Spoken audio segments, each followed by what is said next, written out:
পৃথিবীর বাইরে কি জীবন আছে? এটা কিন্তু মানব ইতিহাসের সম্ভবত সবচেয়ে বড় প্রশ্নগুলোর একটা। মানে রাতের আকাশের দিকে তাকালে এই চিন্তাটা তো আসেই, তাই না? যে এই বিশাল মহাবিশ্বে আমরা কি একদম একা? চলুন আজ এই মহাজাগতিক রহস্যটা নিয়ে একটু গভীরে যাওয়া যাক।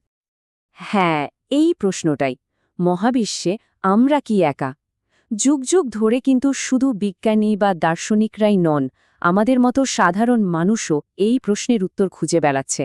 আর এর উত্তরটা যাই হোক না কেন, সেটা কিন্তু আমাদের নিজেদের পরিচয়, আমাদের অস্তিত্ব, সব কিছু নিয়ে আমাদের ধারণায় পুরোপুরি বদলে দেবে।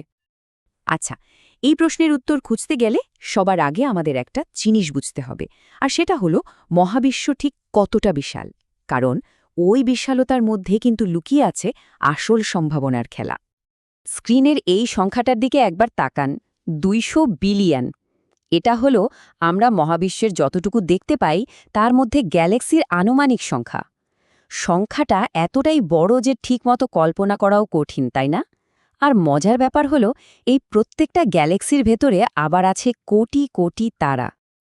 তো হিসাবটা কি দাঁড়ালো? কোটি কোটি গ্যালাক্সি আর প্রত্যেকটাতে কোটি কোটি তারা। এত কিছুর মধ্যে শুধু আমাদের এই ছোট্ট পৃথিবীতেই প্রাণের জন্ম হবে, এটা ভাবাটাকে একটু অদ্ভুত শোনায় না? পরিসংখ্যানের দিক থেকে দেখলে তো এটাই মনে হয় যে অন্য কোথাও জীবন থাকার সম্ভাবনা বেশ প্রবল। আচ্ছা, সম্ভাবনা তো অনেক, কিন্তু শুধু সম্ভাবনা থাকলেই তো আর জীবন তৈরি হয়ে যায় না। এর জন্য নির্দিষ্ট কিছু উপাদানও তো লাগে, তাই না? চলুন আমরা যাকে বলি জীবনের রেসিপি, সেটা একবার দেখে নেওয়া যাক। বিজ্ঞানীরা বলেন অন্তত পৃথিবীতে আমরা যেভাবে জীবনকে চিনি তার জন্য মূলত এই 3টা জিনিস লাগেই লাগে। প্রথমটা হলো তরল জল, মানে লিকুইড ওয়াটার। এটা সব রাসায়নিক বিক্রিয়ার জন্য একটা দারুণ মাধ্যম। তারপর দরকার একটা শক্তির উৎস, সেটা হতে পারে কোনো তারার আলো কিংবা কোনো গ্রহের ভেতরে নিজস্ব তাপ। আর সবশেষে দরকার কার্বন ভিত্তিক জৈব অণু, মানে জীবনের মূল বিল্ডিং ব্লক আর কি। বেশ, তাহলে আমরা জীবনের রেসিপিটা জেনে গেলাম। এখন পরের প্রশ্নটা হলো, এই উপাদানগুলো আমরা খুঁজছিটা কিভাবে?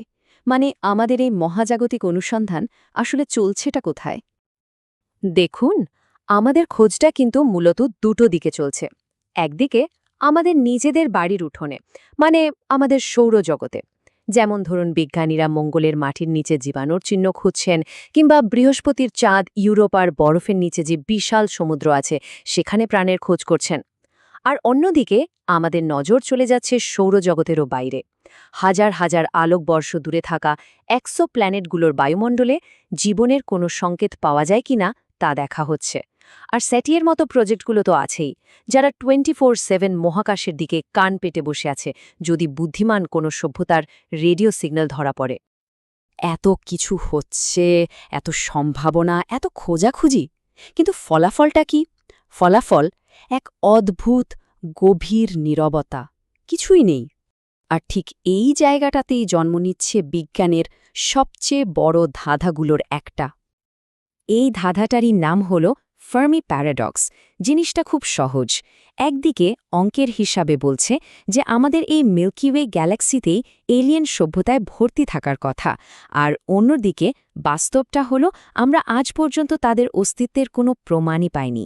এই যে বিশাল একটা ফারাক, যুক্তির সাথে বাস্তবের এই অমিল, এটাই হল ফার্মি প্যারাডক্স। বিখ্যাত পদার্থবিদ এনরিকো ফার্মি ঠিক এই প্রশ্নটাই তুলেছিলেন। খুব সহজ একটা প্রশ্ন, সবাই কোথায়? যদি গ্যালাক্সিতে আরও অনেক সভ্যতা থাকে তাহলে তারা কই?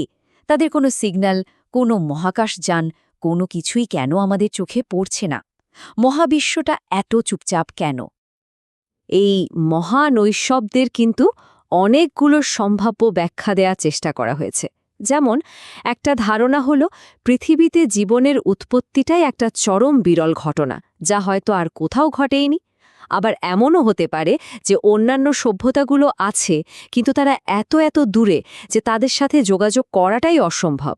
কিংবা হতে পারে আমরা ভুল দিকে কান পেতে আছি। আরেকটা ইন্টারেস্টিং থিওরি হলো ওরা হয়তো আছে, কিন্তু ইচ্ছে করে আমাদের থেকে নিজেদের লুকিয়ে রেখেছে।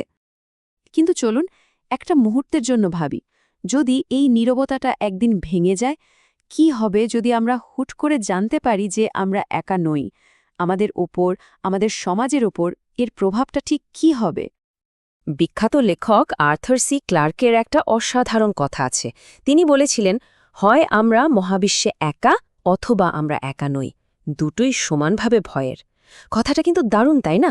ভেবে দেখুন, যদি আমরা সত্যিই একা হই, তাহলে এই বিশাল শূন্য মহাবিশ্বে প্রাণের সমস্ত দায়িত্ব একা আমাদের।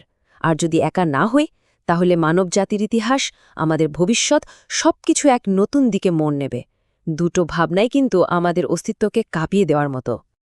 শেষ পর্যন্ত উত্তরটা হয়তো আমরা কোনো দিনই পাব না, কিন্তু তাতে কি সত্যিই কিছু এসে যায়? হয়তো আসল ব্যাপারটা উত্তর পাওয়াই নেই।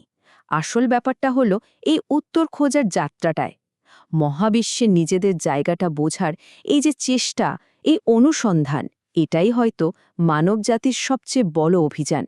উত্তরটা যাই হোক, এই একটা প্রশ্নই আমাদের শিখিয়ে দেয় যে আমরা কতটা বিশাল এক রহস্যের অংশ।